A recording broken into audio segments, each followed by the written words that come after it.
Hello, friends. I'm DJ Lance Rock, and I have to say, Rock and Roll Grad School is awesome!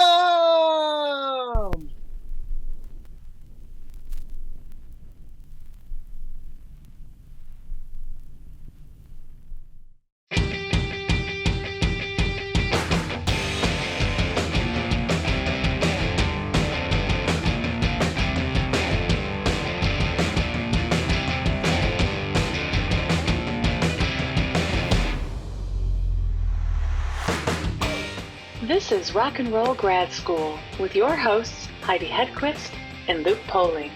The beat goes on. Hello, kiddies. Oh. We're going to have a real good time together. Not just because I'm sitting outside sweating profusely.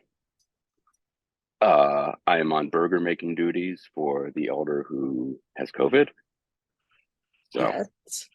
But that's not what we're here to talk about. Is he doing? He must be feeling okay if he's up and wanting for burgers. It comes and goes. But he's got a fever and stuff. I didn't have that last week. I just kind of napped a bunch. So we shall see. But the good news and something he can do tomorrow is listen to our conversation with Amanda Shea. Yes, indeed. Actually, he can do that right now because this is what we're listening to and watching. I mean, it's a fever dream if ever there was one. So true. And I wish I had been here for this conversation. I know, but I'm kind of glad you weren't, because I got to have a really cool conversation without you for once. Without me saying something stupid in the background? No, but you often, things take over and I'm unavailable. You get to have lots of good conversations that I miss out on. So I felt like it was kind of fun that I got to for once. And she was so freaking cool. Yes, and we should mention she is part of Indie Summit Fest, which is happening at the end of the month in Portsmouth, New Hampshire. Yes. And we will, in the ensuing weeks, be playing interviews with other people who are performing there. So, and we'll have all the...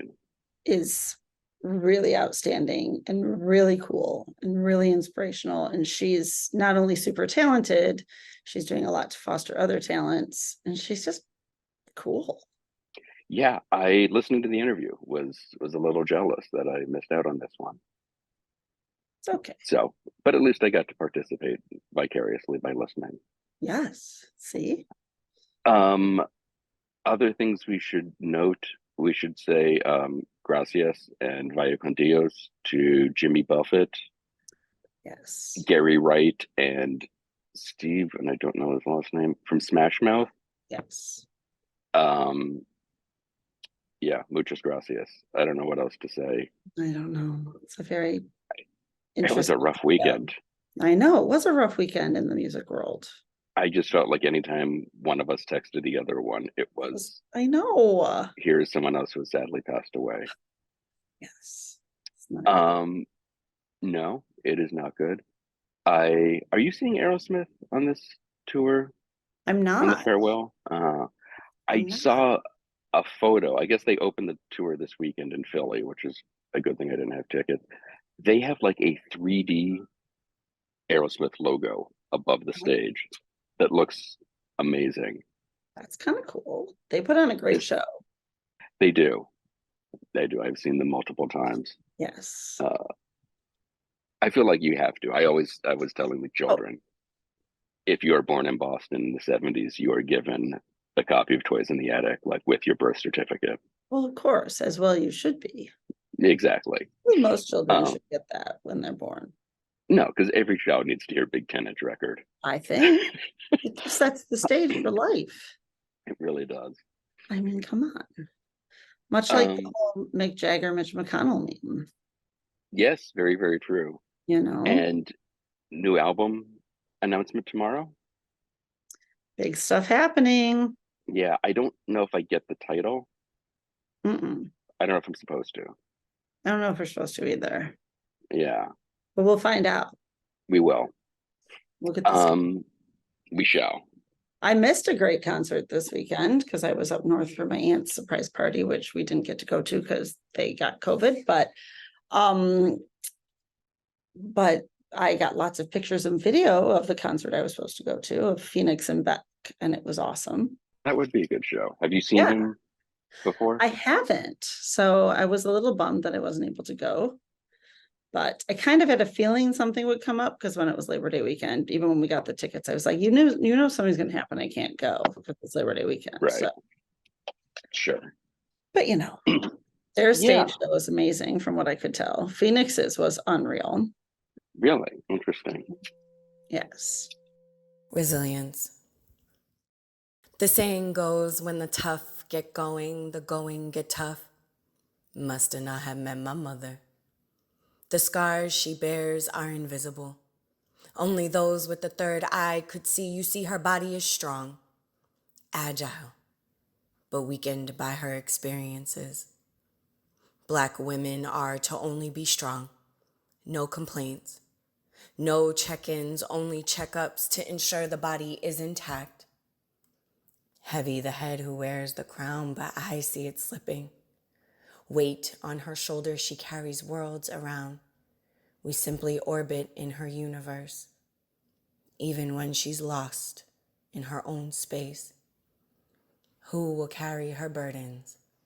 I mean, her anger, her depression, her anxiety, her bipolar, her wallet. She don't need no man, but society's price tags tells her different stories. One's filled with fairy tales unbeknownst to her, for she's a dollar in a dream mentality. Don't worry, I got this swag. I can do bad all by myself, no 2 cents to rub together, but rubbed out meals. Who will nourish her soul? It's tired, been beaten, but not by life, by family. Who cast her away, didn't want to help her rewrite her wrongs, running away from generational trauma. She's out of breath. Panic attacks her nervous system. Like a baby she births, she self-soothes. Resilient. Black women overcome so many obstacles, and when asked, how are you? They reply, my mother replies. I reply, I'm fine. Is this your first year working with them, or have you been with them before? No, this is actually my second year, and I Okay. really want to say it might even be my second year. Actually, is it my second year consecutively? No, I think I did 2021. I didn't do 2022, and now here we are, Love it. 2023. So how did you get connected with them in the first place? How did you discover them, or they discover you? I feel like it was a mutual thing. I feel like they knew about me because I am a roller skater, and I roller skate often. And I used to post a lot of like roller skating videos, which is coming back by popular demand. I Okay, heard it you. should never have left. It I didn't leave. know, It never left for me. But I'm but not good, but I love it with all my soul. I love it. It is honestly one of the best things that I picked up again, to be honest with you. I had gotten a little disconnected prior, but coming back to it, I literally came back to it in like 2020 during COVID. So it was really cool. It definitely was like it was a big role in like a lot of my own healing and like some of the stuff that I was going through at the time. So it was beautiful. But they used to see my skate videos, but I also like inquired. I'm like, hey, what's the Summit Indie Fest? I've never heard of this before. How does one get to attend? Like, where is this at? Et cetera, et cetera. And we literally were in the DMs for a little while. Joel is amazing. And then next thing you know, I was up in New Hampshire and we were doing the damn thing at the festival. So it was really beautiful. And it's been organic. We've stayed in touch with each other ever since the first year. Joel's just an awesome guy and he really loves the arts and culture. So he's always just trying to bring community together in that way. So anybody who's on that type of playing field, like that is exactly the people I want to be in alignment with, because I do the same exact thing here in Boston. Like it's just a different sector of New England.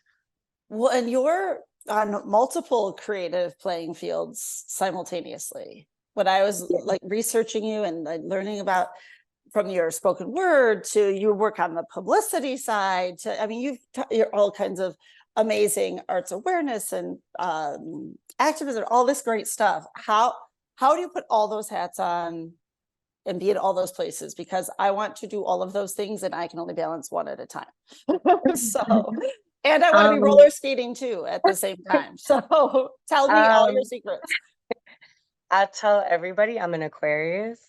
I was born on the same day as Bob Marley.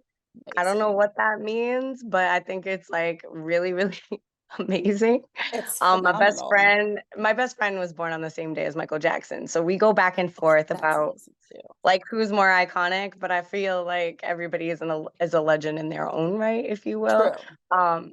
But honestly, I don't know how to sit still. Like that's really why I do so much, because I don't know how to sit still. And honestly, I feel like it's not hard to switch hats, if you will. Like, I don't feel like I'm putting on like a spoken word artist hat, or I'm putting on the publicist hat, or I'm putting on the mentorship hat or the educator hat. I feel like they all simultaneously run in conjunction with each other, especially when you're working in the art sector. I feel like everything kind of just intersects. I mean, you create the art, you have to learn how to create the art or tap into your inner self as far as like, what do you want to write about? How do you want to identify? What is the message you're trying to get out into the world? What do you want to get out of yourself? Right. So for me, it's like a therapeutic approach. And then it's like, okay, what do you want to do with it now? You can keep it to yourself, but what if you wanted to share this? What's the next step in sharing? You need a platform, a stage. What comes with a stage? Publicity and PR and journalists and radio interviews and podcast interviews and all of that to get it out, right? And then you do the show, and then there's like the aftermath of that, right? So you still are constantly in creation mode. For me, I feel like again it all intersects, so it's kind of easy, and I say that lightly because it's not easy. I'm saying like it's easy as far as not feeling like I have to switch. Is it difficult? Like, yeah, it's a lot to manage. It really, really is. Sometimes I think some days I'm going really like chaotic in my brain, and then there's other days where it's like it's peaceful and it's joyful. At the end of the day, everything is kind of just for the same thing. It's like to provide the best creative environment and joy and happiness that you can in that space while you're there, and then you keep it pushing. When did you know that that creativity, that creative spirit that's obviously within you needed to come out? When did you know it needed to be shared with the world, not just with yourself? Um, well, I've been writing forever. That was my first form of therapy, to be honest. I had a really like traumatic and harsh childhood. So for me, like escapism into my imagination was my reality. I feel like it wasn't until 2007, 2006, I would say, when I moved to Boston, where I felt the need to start sharing it. That's when I came into a community of people that were sharing their art frequently and building platforms and opportunities around people being able to share. And because of Boston, honestly, I don't think I would have ever said any of my pieces out loud if it wasn't for me moving here. The community was is just filled with so much talented people, and some of the people that I look up still to this day to were some of the people that inspired me to even get it out of my book and actually go up on stage. Club Hope, that now turned into or transitioned into a nonprofit organization called Hope Inc., is comprised of everybody I went to college with. Like this was something that was a student organization at college that now turned a nonprofit. And if it wasn't for them, if it wasn't for this community, I probably wouldn't have ever shared my poetry out loud. And respectfully, I had been so far removed from it. I was a young mom, you know, and I had kids really early. So I lost a lot of my artistic, like, creativity, if you will, or even just tapping into that It space. was So just moving sleeping. here, yeah, it was sleeping for sure. And it was hibernating for years. And once I moved here, it just like it like awakened, they awakened something in my spirit to be like, you should get back into this. And when I first started performing, I hated it. I was really nervous. It was really daunting.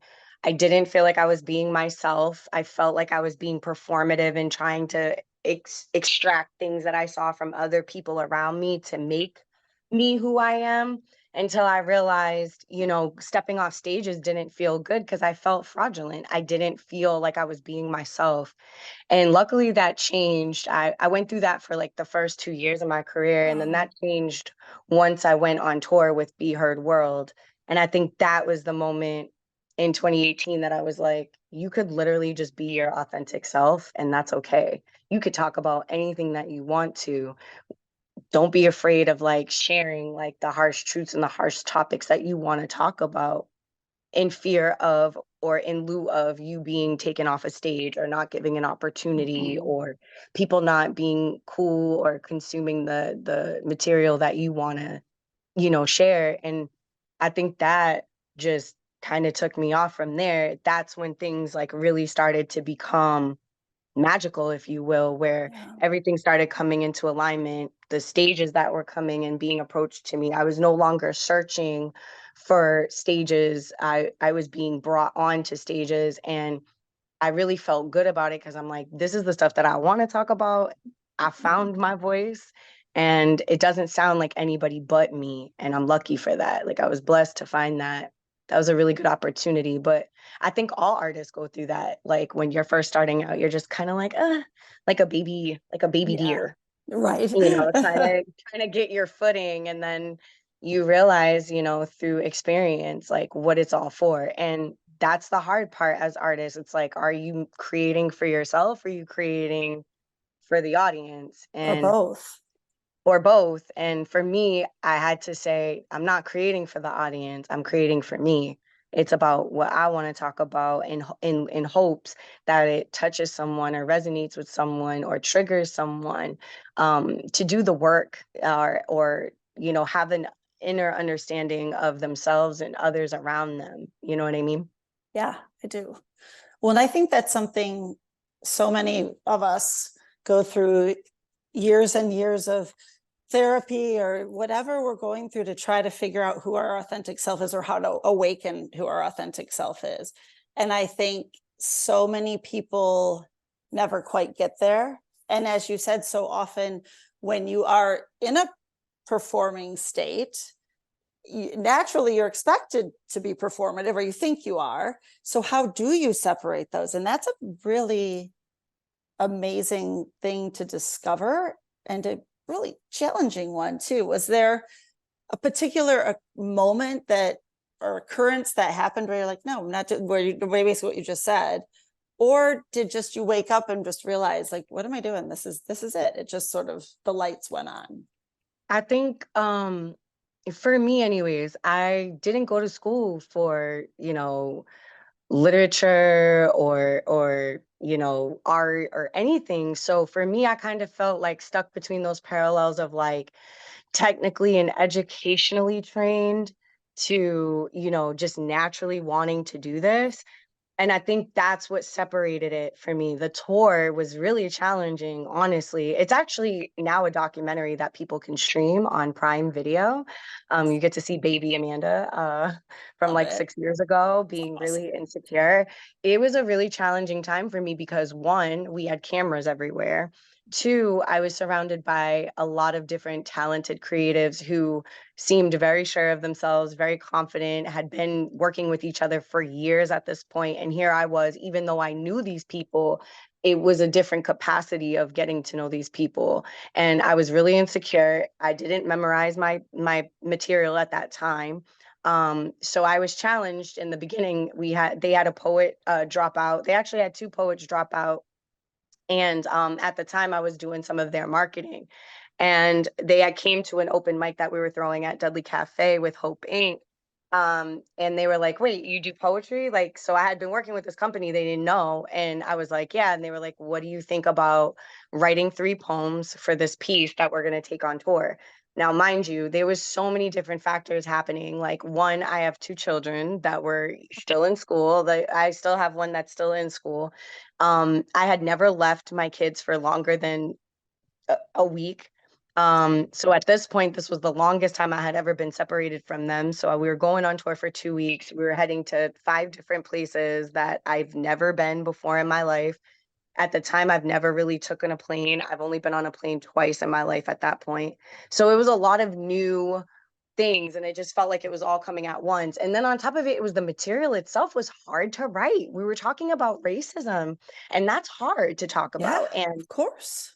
one of the questions that Anna, she's one of the company owners, she had said to me, she was like, I just want you to write a poem about what being Black in America feels like to you. And it was the first time anybody had ever asked me that.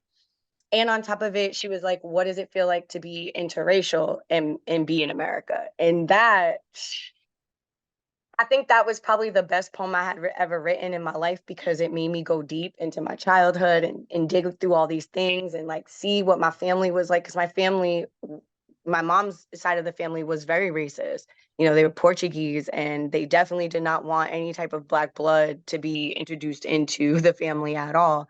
And I happened to be the darkest person in my family before my brother came along. So it was like I faced a lot of discrimination, as well as my mom, who is she appears as though she's interracial, but still like white passing, if you will. And whereas for me, it was no hiding who I was and what I was.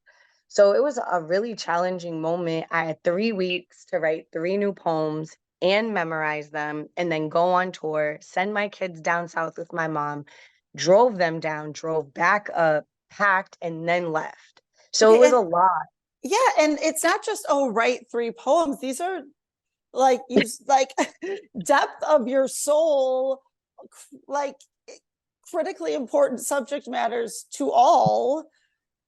That's and scary, right? Because terrifying. it was terrifying in all of the ways, and it was hard, and it pushed me, but also like the backlash I got from some of my family members from Facebook, I'm from sure. seeing I'm sure. it was like, Of well, I have course. Black friends, and it was like, this is my experience, Right. and this is what I had to endure. And like from my aunt's perspective, because she was one of the people who was really upset, and I'm just like, we were all kids, so you don't see or know the experience I had to go through, but this is my truth. And my mom kind of like backed me up, like, well, didn't kind of, she did. And she was just like, Amanda, I'm not upset, like, you tell your story the way in which you want to. And I have poems even about my mom and her addiction and growing up in that. And as much as they hurt her to sometimes like hear, she's grateful that I'm able to express that and also be able to connect with so many people through the experience. That's not what it is now, though. Me and my mom have a great relationship. She's been sober for 17 years now. So it's like, you know what I mean? We've moved past that, but that doesn't mean that these stories don't still either linger or need to be told. So it was challenging, but I think at that moment, which you can see in the documentary, you could totally see I was insecure.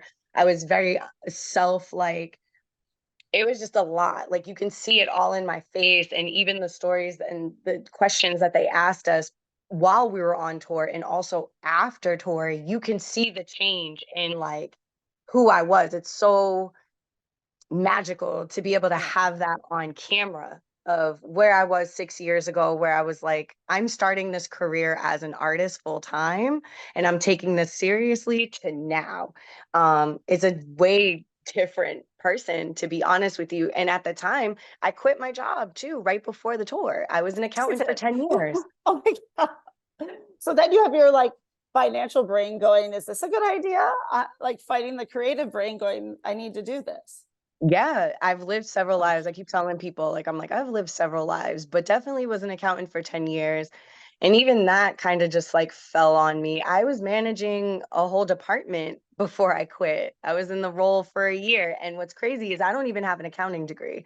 I have worked my way up to be able to work in that type of title role, if you will. And I was an accounting manager. I had a whole team under me. I was working at this nonprofit. I was making like 80K a year, and completely quit my job, became an Uber driver, went on tour, and was down to like $30,000 a year. Like I literally hustled to be able to be full time, and had kids on top of it. And most of the time I would walk around and people are like, wait, you're a mom? Like, how are you doing this? But I'm like, I drug my kids through this process. We went homeless for this shit. We've been evicted for this shit. We've stayed in a shelter for this shit. Like, My husband had a really bad accident at work and mangled his hand and ended up becoming an addict and fought that battle for 5 years. Like there was so many things that were happening simultaneously while I was on this journey. And to think that in 6 years, all these things can happen and to look back at it now, one, I'm like super happy we overcame it. But two, it's like we're so far removed from that place Right. that we're striving now and thriving as opposed to survival. And that's a really cool thing to be able to say as an artist. It's an amazing thing to be able to say as an artist. And it's so, and everyone uses the word inspirational so loosely, but it is just to think of someone who else, whether they're an artist or not, but when the shit really hits the fan, which it all, in my experience at least, most of my traumas have happened simultaneously all at once. And you're just, and it's the worst thing in the world. But then when you look back and it's like, but then there is the reprieve, right? You have to juggle it all and get through all of it and just keep powering through. But then if the universe spread it out, you just always have shit going on, and to be awful. Absolutely. Oh my gosh. Could you imagine? But I think that's when we know what we're actually fully made up of, right? I It's like, agree. what's your persistence look like? What's your motivation look like? What's your inspiration? What's your purpose look like? You mentioned like most people sometimes don't find their purpose. Right. I was lucky that I've been able, I should say blessed, to be able to step into this. It was not easy, but at the same time I'm like, well, I should have been doing this the whole entire time. But it's like, well, life isn't set up like that. You kind of It had to go isn't. through all of the Exactly. things you went through to even Yes. get to this point. So I look at stuff like that. Like people are like, oh, you don't hold grudges, you don't hold things, you kind of move on fast from things. And I'm like, well, why not? Like the great Nipsey Hussle said, Yes. like Nipsey said it. Nipsey said He it. He did. said, we're here to experience Yep. people. Like we are here to experience that and live life. So I can't get stuck in something because I know when it's a hardship and it's stuff that's like, oh, I don't know how I'm going to get through this. I know that for a fact, just by experience, there's always something greater on the other Right. side of that. Always.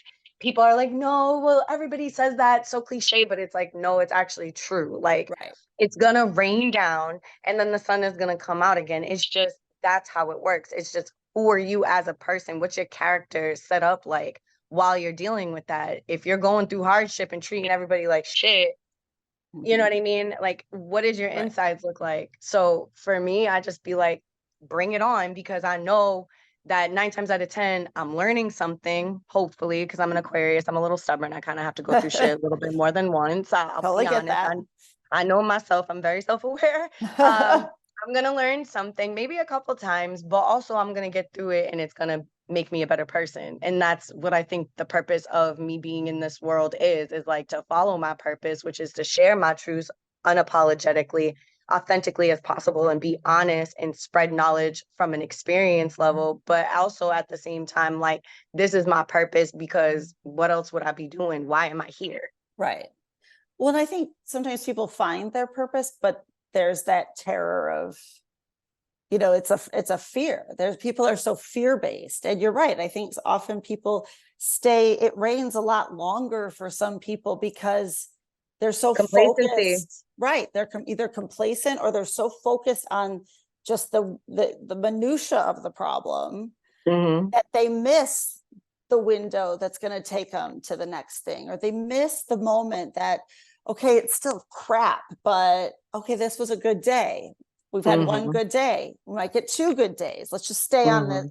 But people miss it. And so I think everything you're saying, I think it's so, and I know people say the cliches. I'm the first one who was like, oh, I'm going to use a cliche, but the way you just in a conversation deliver your story, deliver who you are, let alone when you're on stage, it is in a way that if people even remotely are paying attention, can relate and understand and go, okay, yes, she's been through like several levels of hell. And now she's just like rocking it and not pretending it didn't happen, not pretending that it's not still a part of who you are. And that's the other thing. I think people often, once they get through something, well, no, we're never going back there. So we're going to just pretend that It didn't didn't happen. That's complacency though. And It like is. what we don't know is that's like a dangerous level of like, erasure. Yeah. And blockage, because it's like, I just got done telling my students at the retreat last week, it's like, it's one thing to have the words of what you're saying or like what you're going through, but like we don't realize like trauma and the stuff that we go through can stay dormant in the body. So Yeah. it's like when you're keeping that trapped inside of there, what are you doing to the rest of like what are you telling the Absolutely. rest of your cells that's going on in your body? Like, oh, we're just going to push this to the side. It's like, no, because you never really fully heal from that if you're not fully acknowledging it. And yeah, you got through it, but like, why do you think you went through it? Like, I'm an over analyzer, like, again, Aquarius. I'm an over analyzer. So I probably think way too much. I'm constantly in my head. And for me, I feel like that's part of why I feel like, I'm not healed because I think healing is a journey, but I Agreed. think that's what made healing a lot better or more fun for me or looking forward to. Cause like shadow work is hard. No one wants to really like ask themselves the hard questions and be like, shit, I'm a shitty person. No one wants to say that. The ego is No. here to protect us. So the ego's like, no, of course you weren't a shitty person. This person deserved it, right? To Oh, protect please. yourself. I'm a Libra. So yes, I Oh, crave so you get balance. it. But come on, I'm also everything's beautiful and fun and everything's great. Let's just have a good time. Yeah, But no, crave balance. that's air signs. That is air signs. Yes. It's like, no, you're right. No, but you're right. You know what? Right. We're all right. Because at the Yes. end of the day, everybody's right, right? So I feel like for me, I don't know. I think not acknowledging what you've gone through, even though you've moved through it, is probably not the healthiest thing to do. Right. Just in my experience, I don't want to tell people what they want to do. I mean, I also have a therapist. I use writing as a healing mechanism. So for me, that's how I get the stuff out. And I'm also not afraid of showing who I am. I think that's the other part. Like people I are agree. scared of like, oh my gosh, well, it's the unknown, but it's like you'd rather stay in the stuff that you already know as You already opposed know to it's bad. potentially what's on the other side. And what if somebody told you what's on the other side would actually be like way better for you, but you're too scared to even look over the fence to even want to see what that is? And then there's like the fear of being your authentic self. In society, we're constantly worried about what people think of us. And it's like, I don't have that gene. I don't know if it's because of age or because again I'm an Aquarius, so I'm rebellious by Yes. nature. And, I don't conform to shit. So for me, it's like I understand like social psychology where we want to be accepted by people, and that's a thing, right? That's part of like how we identify with society, with people who are like-minded like us. At the same time, it's like I just accept people for who they are and their experiences, and I understand that everybody's going to have the same opinion about things or the same outlook on things. So for me, it makes it a little bit easier to not be fearful of like looking stupid, if you will, because I'm like, fuck it. I'd rather fail and look dumb than to never have tried it at all. Right. I don't live with regrets in my life. People are like, you don't regret anything, even like with death and like losing.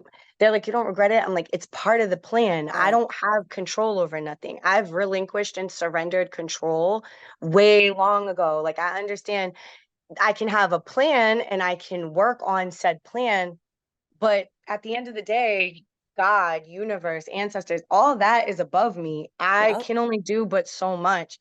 And when you relinquish control, that's when I feel like you start to feel like really liberated and start really enjoying life because you don't look at things as happening to you anymore. Like, oh my Right. God, this happened to me. It releases the victimhood of like, why me? And just being like, okay, how am I going to address this and how am I going to navigate through this thing Right. that just came on my doorstep? Are you going to have emotions that are attached to that and stress and frustration and maybe even cry or be mad? Of course. But how are you going to move through that? Because at the end of the day, I'm a solution-based person. What's the Mhm. solution? How do we fix it? I don't want to stay in the problem. I want to Right. move forward. So the faster we could do that and come to a reconciliation, the Right. better. So I don't fear shit. It's like people are like, really? And I'm like, I mean, I have little fears of like, trying something new. But like I immediately, once that comes up, I'm like, I should do it even more. Like I run into fear because I'm like, if it scares me, then that means I should be doing it. Right. Within reason. I mean, yeah, I also There's a want couple to like things. skydive low key. So people are like, Oh. what? And I'm like, yeah, like it scares me. Like I am petrified, but I'm gonna do it because I'm petrified. I know, I'm surprised you haven't. I mean, I haven't done it, but I'm surprised you haven't done it because you are. So let's do it. Like, let's just rock it out and do it. I mean, I should just do it. I should just do it. I should just do it. I don't know why I'm waiting. I was supposed to go with a group of people, and now I'm just like, I should just do it on my Just do own. it. Just do it. Like Nike, just do it. Yes. Just do it. And I'm fearful too. I'm about to release a project in November. I'm releasing a book in February. Like I have a lot of stuff that I'm working on. So like, am I fearful of like relinquishing that a little bit? A little bit, like I feel like the album and the book contain things that I've never talked about publicly ever. Like ever, ever, ever. Some of the poems are poems that you would never, especially in the book, you would never hear me perform live. So it's like, it's interesting. Like I'm letting it off. The book is called Pieces of Shea, which is Love like a it. triple entendre. Yes. So it's like I'm releasing these parts of myself that I feel like, my friends and family and close circles know, but I don't think the world knows. And I think that's a little scary because I'm like, wow, I'm really opening myself up. Like people are really going to know about my life. But I'm also like happy about it and excited because I'm like, I wonder what people are going to think or if anybody's even going to say anything, or maybe it'll inspire somebody to write something sure. else, or I don't know. So it's like, it's super cool. It's scary, but just do it anyways. Who cares? You Well, only that's live it. You do, as far as we know, as far as we as we remember, know, right? right? From what we know, we're in Right. this dimension for however long, we are. So it's like, why? I think I would regret it. I would regret it if I was to leave this plane in my physical existence and nobody hear it. Right. I mean, that says it all, right? So yeah, let it go. And hear it being whatever it is, right? Doesn't mean you have to be a performer, but just as an individual, for people to sort of to see, hear, feel who you are, whoever that you are as a person and what your belief is. And you've done so much, you've done all these amazing things, you've reached crossed all these thresholds. Thanks. If it would be weird for you to stop now, right? Like I mean, wait, wouldn't it? you gotta keep heading. Like it would be very counterintuitive. Like if we were talking and you said, so I've done all this and I checked all my fears and now I'm my authentic self. And so, yeah, I'm good. Like that would suck. No, it would suck. And I can't stop, Terrible. won't stop. I mean, I have goals too for especially like spoken word poetry. Like one of my goals for the last couple years has been like making sure spoken word poetry is seen, heard, valued, and visible as just as much as any other artist, musician, rapper, singer, songwriter, all of these things, right? Because I think that we've had this like mindset for a while that spoken word is very like one dimensional. It's a poet, it's a mic, and that's it. And I'm just like, actually, no. And like, honestly, hip hop, like poetry is a part of hip hop. Most of people's favorite rappers, hip hop artists, were poets prior to even putting it to a beat. So I feel like, and obviously the lost poets, which a lot of people don't know about, but do your research. So it's like, for me, I feel like, why aren't we in stadiums and arenas and festivals? Why are not we are not ever, like, I look at a lot of festival bills, and this is across the globe, right? Mostly United States, but I've even been looking overseas, and it's like it's either you get a sprinkle of one or two sometimes, or not at all, or you get like festivals and things that are only catered to spoken word. And it's like, I want to change that narrative. And I feel like Summit Indie Fest, a lot of the different festivals I've been able to play, even this year, Boston Calling, like that's crazy. Like to have a poet on there and be able to slow it down for them and be able to take them in and then bring them back through music. I'm super grateful to my best friend Brandy Blaze, who's a hip hop artist. Like to bring me up with her on her set was nuts, and I think it was very historic because I've never seen that. I'm not saying it hasn't been done, but I just haven't seen that. And for me, it was like, okay, this could actually be a thing. Working with Boston Music Awards and, you know, advocating for the last 3 years that spoken word should be its own category. And the irony of alignment where Jay Ivy is a spoken word artist and he's pushing for it for the Grammys last year and not only got it but won it, and I pushed for it and then got it and won it. It's like an inaugural category, if you will, and like to be able to reach that goal and see it come to fruition, because people are like, oh, so you just made this award category so you could win it? And I was like, actually, nah, I didn't think I was gonna win because I was in that category with some really heavy hitters. Like, let's be real. Like, it wasn't just me in that category. We had so many dope poets, Duran West, Portia O, Tim Hall, like Zizha, like mad people in that category. So for them to be not recognized too for their efforts, but also for the youth. Like, I have kids that I'm teaching spoken word poetry to who would love to be recognized for their achievements and what they're doing. It's not just for me. And I think that's what's kept me going all these years is like, you know, burnout is a thing.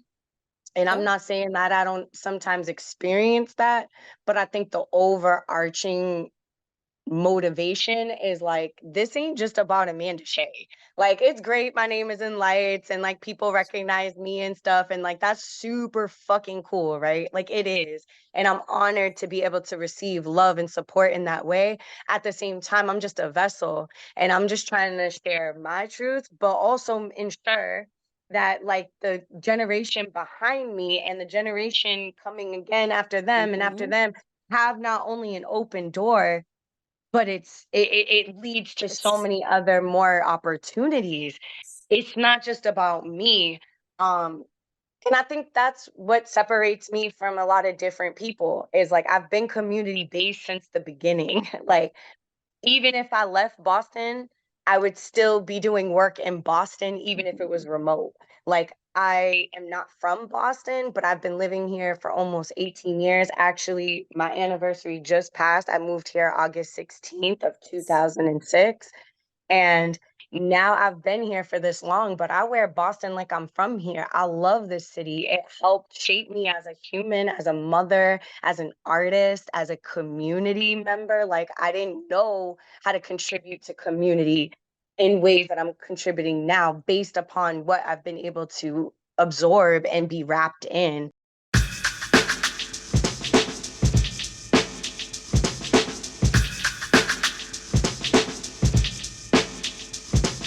You can catch Amanda Shea at the Summit Indie Fest in Portsmouth, New Hampshire. For more information on that, check out their website, summitindiefest.com. For more information on Amanda, you can visit her website, amandashea.com, and she is also on Instagram, where she is at Amanda Shea all day. You can check us out on all the various socials. Be sure to visit our website at rockandrollgradschool.com, and don't forget to leave us a review. Today's show is produced by myself and Heidi Hedquist. Our reluctant producers are John Sauvé and Sandy Stone. Our willing producers are Rachel Allen and Randy Jeanette. Our intern is Zach Jackson. This one's for Philippe. Thank you, good night, and may all your favorite bands stay together.